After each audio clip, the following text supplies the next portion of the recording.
Sekali lagi bahwa contoh dari takdir mu'allaq adalah kebodohan.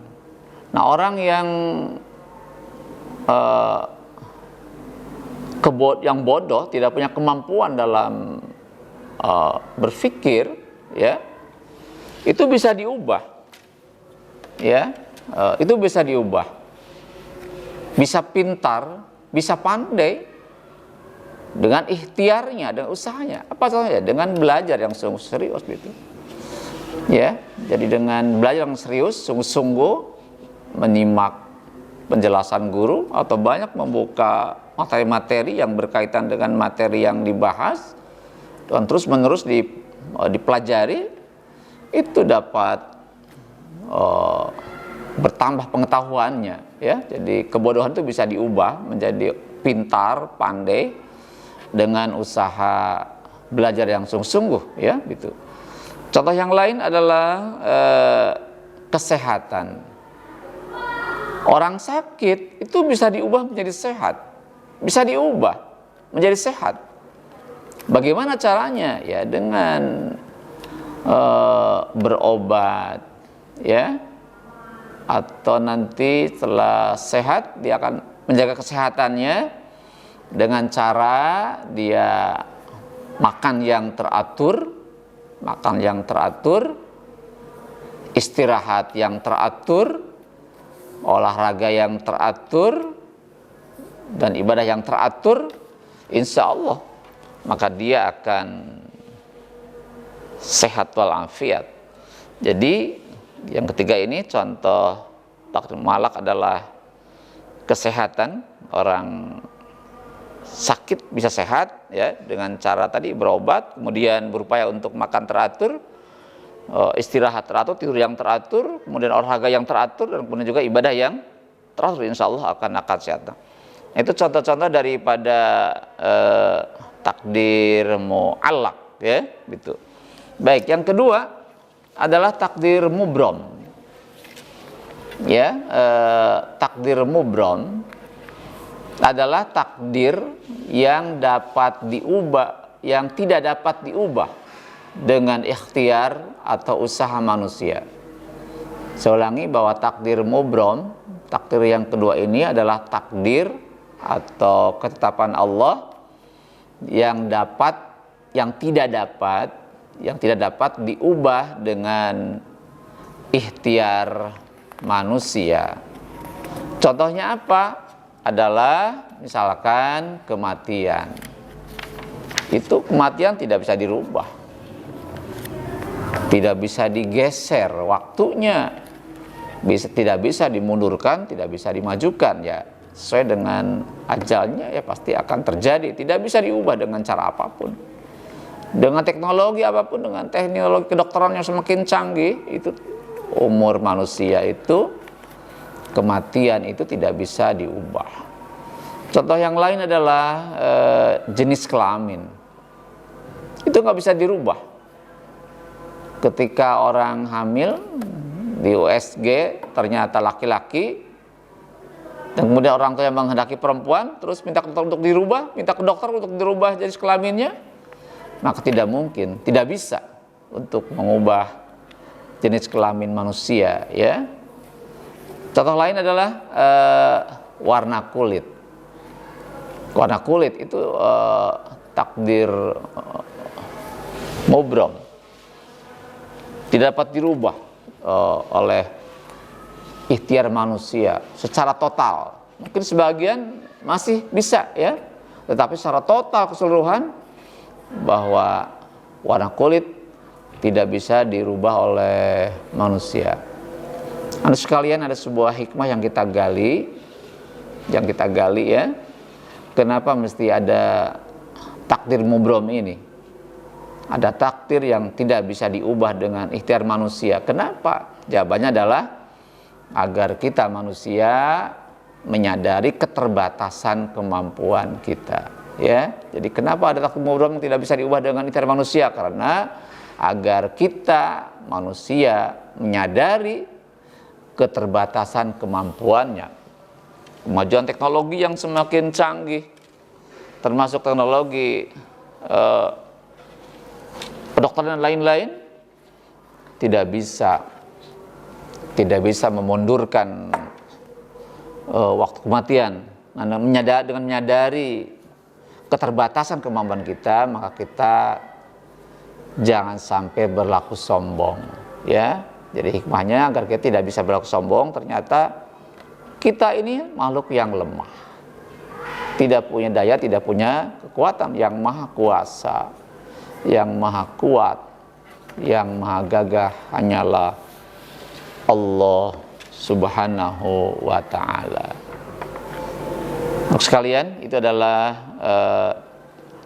pembahasan tentang macam-macam takdir, ya. Ada takdir mu'allaq, ada takdir mubrom. Baiklah, untuk berikutnya kita akan bahas tentang ikhtiar, ya. Kita akan bahas tentang ikhtiar.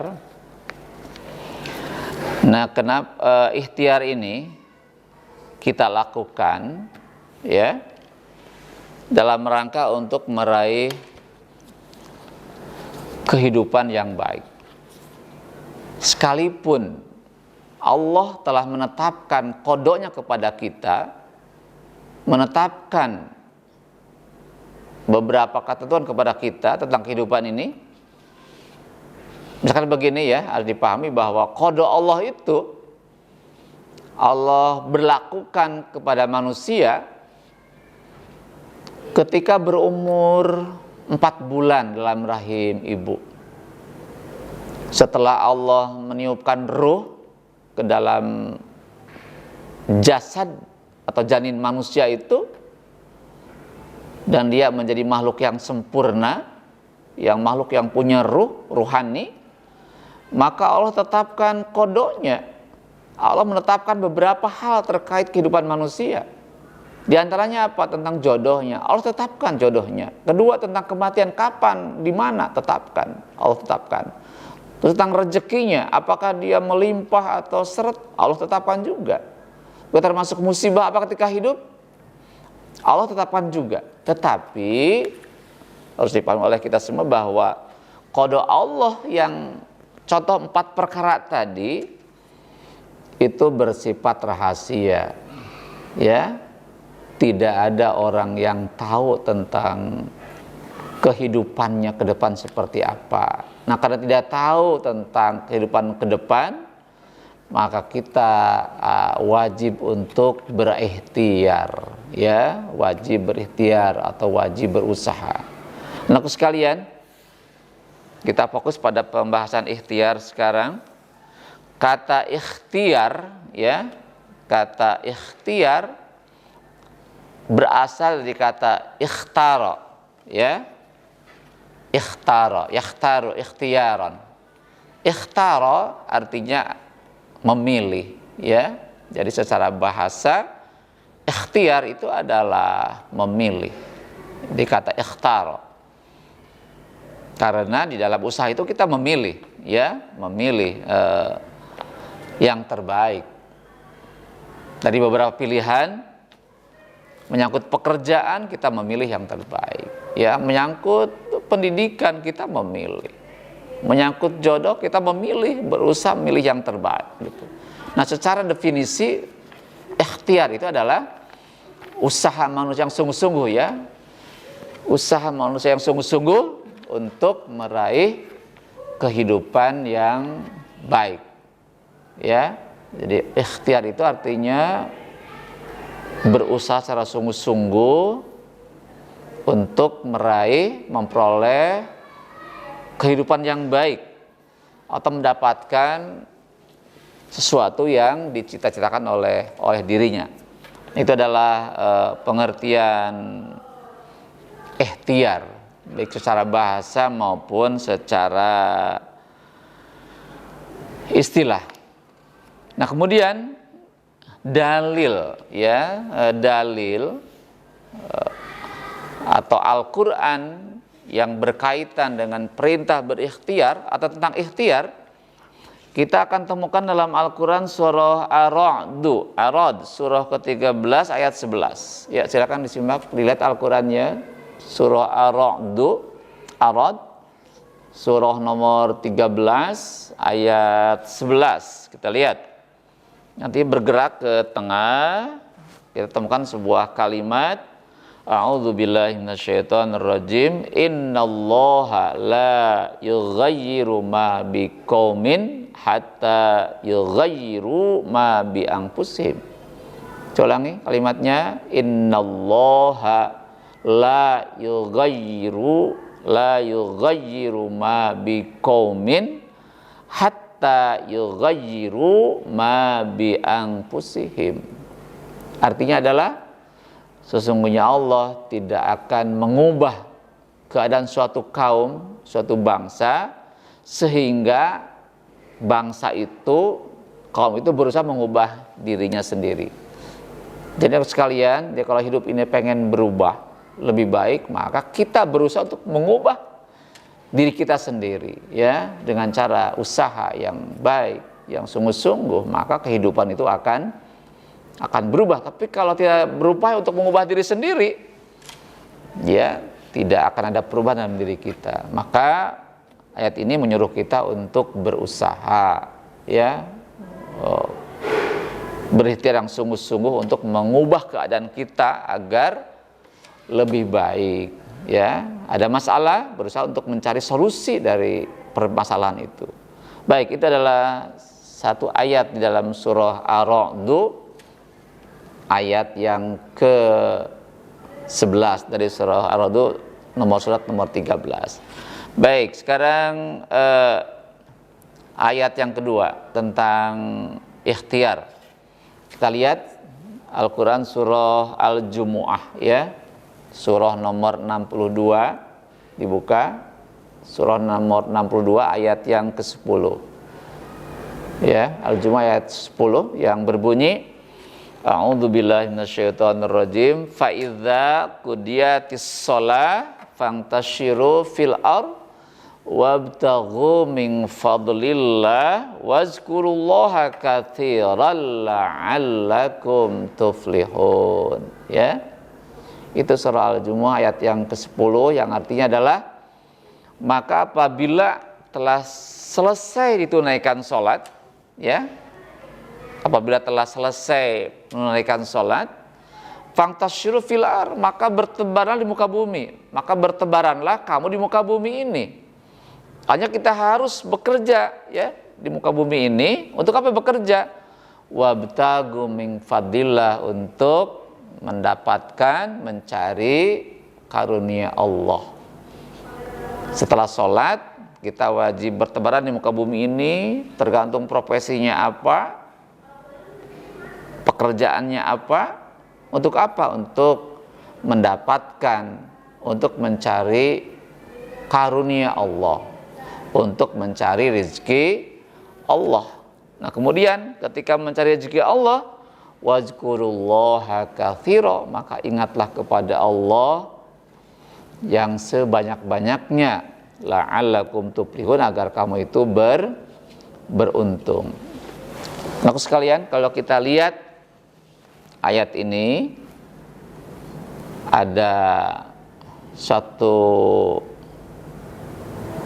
poin tentang bentuk-bentuk ikhtiar, ya.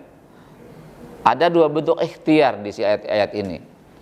Pertama adalah ikhtiar batiniyah, ya. Jadi kalau hidup pengen berhasil, usaha kita pengen berhasil, pertama lakukan ikhtiar batiniyah.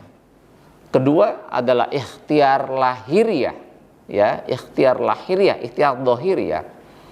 Apa ikhtiar batinah itu? Adalah as-shalah, ya, salat. Berdoa kepada Allah habis salat itu. Ketika salat dan habis salat kita berdoa kepada Allah. Itu ikhtiar batinah. Tadi, apabila selesai salat, nah itu kan, maka salat dulu, berdoa kepada Allah, maka baru dia ikhtiar secara lahiriah. Jadi dalam ikhtiar batin itu ada 3 hal. Satu, kita harus sholat yang baik. Di situ ada doa, mohon kepada Allah. Juga ada ketika ada zikir, wazkurullah, zikir kepada Allah. Karena ketika saat itu kita harus berzikir dan berdoa kepada Allah. Itulah ikhtiar batiniyah, ya, ikhtiar batin, ya, rohani kita. Yang kedua ikhtiar lahiriah. Apa itu? Adalah dengan cara bekerja. Tadi setelah sholat, fantashiru fil ar, bertebaran, bergerak ke permukaan bumi untuk apa? Mencari kebenaran. Artinya kita harus bekerja, berusaha secara lahiriah untuk mendapatkan kebenaran. Itu dua hal yang harus kita lakukan, ya. Karena kalau satu dilakukan yang kedua dilakukan, kita hanya ikhtiar batin aja. Kita berdoa terus kepada Allah, berdoa setiap hari, tapi nggak pernah ada ikhtiar lahiriah, tidak bekerja. Mungkin nggak kaya, tidak mungkin. Mungkin nggak rezeki datang, tidak mungkin. Maka setelah kita berdoa kepada Allah, baru kita bekerja, berusaha. Kalau Anda para pelajar, setelah pagi-pagi sholat subuh, berdoa kepada Allah, baru kita berangkat ke sekolah untuk belajar, mendapatkan ilmu, insya Allah itu akan berhasil, ya. Jadi berdoa dulu kepada Allah secara batiniah, zikir kepada Allah. Dan setelah itu baru kita belajar, mencari ilmu dengan sungguh-sungguh serius, ya, maka saya yakin kita akan dapat ilmu yang melimpah, dapat wawasan yang luas dengan belajar itu. Atau contoh yang lain, ketika ada seorang pekerja, karyawan, ya, pagi-pagi sholat dulu, berzikir kepada Allah, berdoa kepada Allah. Setelah itu baru dia bekerja, berangkat ke pabrik, ke perusahaan. Di situ bekerja sesuai dengan bidangnya. Nanti setiap bulan akan dapat gaji dari pekerjaannya itu. Tapi kalau hanya dia berdoa, kemudian tidak datang ke pabrik, ke perusahaan, maka rezeki Allah tidak akan datang. Juga sama dengan para petani, ya, petani atau profesi yang lainnya. Ketika kita berdoa kepada Allah, dia berangkat ke sawah, mencangkul, nanam apa saja, ini suatu hari akan memanen hasil dari pekerjaan dia. Itulah bahwa kita harus bekerja, berikhtiar dua macam, harus seimbang. Juga catatan yang penting di dalam ikhtiar ini, kita dibolehkan ikhtiar dalam hal-hal yang dibenarkan oleh syariat Islam, oleh ajaran Islam. Tidak boleh kita berikhtiar, berusaha untuk memenuhi kehidupannya dengan cara melakukan pekerjaan, usaha yang haram. Ya, tetap konsepnya adalah, prinsipnya bahwa kita wajib berikhtiar, berusaha sesuai dengan ketentuan syariat Islam, ketentuan ajaran Islam. Lakukan yang halal, tidak boleh melakukan yang haram. Kata Allah dalam Quran, wa kulu washrabu halalan thayyiba, minum dan makanlah kalian yang halal dan baik. Makanan yang halal diraih dengan cara pekerjaan yang halal. Kalau dengan bekerja yang haram, akan dihasilkan upah, gaji, uang, makanan yang haram. Maka tolong kepada semua, lakukan ikhtiar yang benar, baik, dibenarkan oleh syariat Islam. Jangan melanggar ketentuan ajaran Islam. Itu adalah hal yang berkaitan dengan ikhtiar. Jadi kita harus berikhtiar, berusaha yang sungguh-sungguh untuk meraih kehidupan yang baik. Dan lebih dari itu, target hidup kita adalah bersungguh-sungguh bekerja untuk meraih kebahagiaan hidup di dunia sampai ke akhirat. Doa kita selalu ucapkan setiap waktu kepada Allah, Rabbana atina fid dunya hasanah wa fil akhirati hasanah wa qina adzabannar. Ya Allah, ya Tuhan kami, berilah kami kebaikan, kebahagiaan di dunia, dan kebaikan di akhirat, dan jagalah kami dari azab neraka. Jadi untuk meraih kehidupan yang baik dunia sampai akhirat, maka itu wajib kita berusaha. Dengan apa? Dengan beramal soleh. Insya Allah itu akan memetik, meraih hasilnya. Apa yang kita harapkan akan terwujud. Itu adalah ikhtiar. Baiklah, untuk yang berikutnya kita akan membahas tentang tawakal. Ya, setelah kita berikhtiar, maka kita wajib untuk bertawakal kepada Allah. Tawakal artinya, silakan, ada dua definisi yang bisa dipahami oleh kita. Tawakal artinya adalah menyerahkan segala urusan kepada Allah setelah berusaha secara maksimal. Saya ulangi, bahwa tawakal adalah menyerahkan segala urusan kepada Allah setelah berusaha secara maksimal, ya itu. Nah, kemudian definisi yang lebih bisa dipahami lagi, bahwa tawakal adalah menyerahkan hasil dari usaha kita kepada Allah. Ya, menyerahkan hasil dari usaha kita, ikhtiar kita kepada Allah. Jadi kita hanya wajib berikhtiar, hanya wajib berusaha, maka yang menentukan hasil tidaknya usaha kita adalah Allah. Itu yang namanya tawakal. Jadi usaha dulu yang sungguh-sungguh, yang serius, nanti hasilnya Allah yang menentukan. Nah, anak sekalian, kalau kita berusaha, berikhtiar, ada dua kemungkinan. Pertama, usaha kita akan berhasil. Ya, Allah